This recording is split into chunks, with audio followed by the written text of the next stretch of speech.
Europe 1. Le grand direct des médias, Thomas Joubert. Le fait média du jour, c'est la série de France 3, Plus belle la vie, qui a cité régulièrement ces derniers temps le nom d'une chaîne de magasins de bricolage. Alors, le site de Télé Loisirs et d'autres sites médias s'en sont aperçus. Logiquement, on a pensé que l'enseigne avait donc payé pour faire cette publicité. Fred Hafner, bonjour. Bonjour Thomas. Vous êtes notre expert média, vous avez donc enquêté sur le sujet qui a étonné certains téléspectateurs.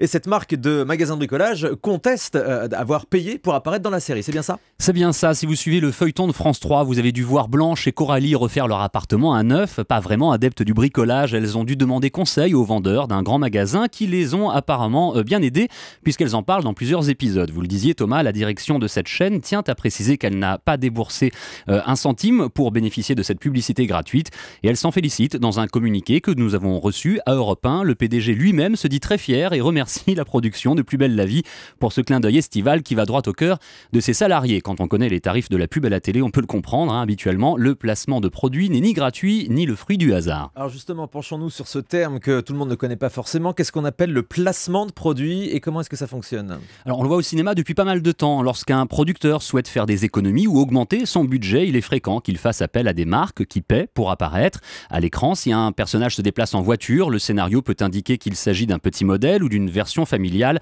mais quelle que soit la marque, l'histoire fonctionne toujours. La production va donc proposer aux constructeurs automobiles de prêter des véhicules qui en échange seront filmés à leur avantage. Lorsque vous voyez bien le logo ou le nom de la voiture, ces options formidables, ces performances incroyables, vous pouvez être sûr que ce n'est pas vraiment un hasard. Les fabricants d'ordinateurs ou de téléphones sont aussi très friands de ce système, mais ils ne sont pas les seuls. Les marques et leurs agences considèrent généralement que cette méthode est plus efficace et plus rentable que la publicité classique. On le voit aussi beaucoup dans les clips musicaux qui sont diffusés régulièrement à la télévision. Donc il y a le cinéma, les séries télé, et alors surtout les séries télé américaines qui recourent très régulièrement au placement de produits. Depuis quelque temps, les fictions françaises aussi y ont droit.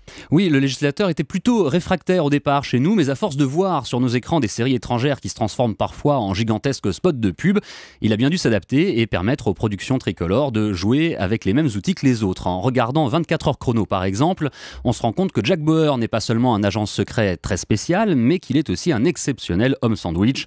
Son téléphone, son opérateur, sa voiture, tout est du placement de produits. Et à ses débuts, la série avait même instauré un code quasi subliminal en équipant les gentils d'un modèle d'ordinateur et les méchants du modèle concurrent.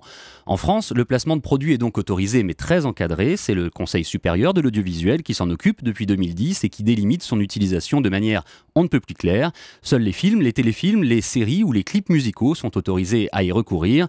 Les émissions de divertissement n'y ont pas droit, contrairement aux États-Unis où les jurés de télécrochet ont souvent des gobelets géants aux couleurs d'une marque de soda devant eux. C'est assez frappant. Les programmes jeunesse ne peuvent pas faire appel au placement de produits qui est aussi interdit pour les boissons alcooliques, le tabac ou les armes à feu, on le comprend. Par ailleurs, le CSA insiste sur le fait que ces apparitions ou citations doivent s'intégrer naturellement au scénario, ne pas l'influencer.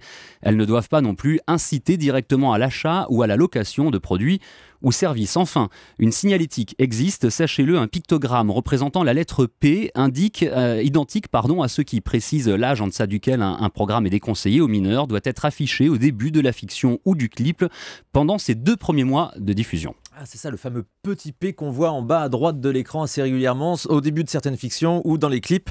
Voilà, si vous ne saviez pas à quoi ça correspondait, j'espère qu'on vous a éclairé ce matin. Merci beaucoup Fred et bravo puisque vous avez réussi à ne citer aucune marque, à ne faire aucun placement de produit dans cette chronique.